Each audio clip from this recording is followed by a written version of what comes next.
Here's how to add and remove widgets on Redmi Note 14 Pro Plus 5G. So in order to remove a widget from the home screen, all you need to do is press and hold your finger on the widget, and then you should have the option to remove it.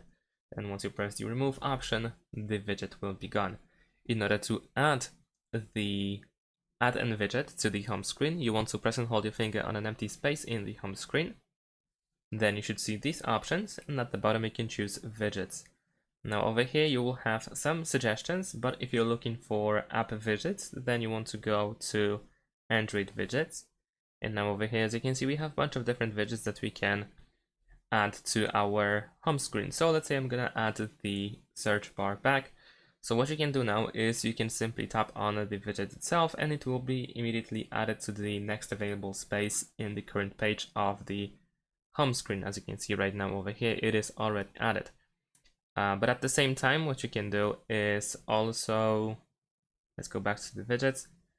You can also press and hold your finger on the widget, and then you can drag and drop it anywhere else. You can of course also go to the next page or the previous page in order to drop the widget anywhere you wish it to be.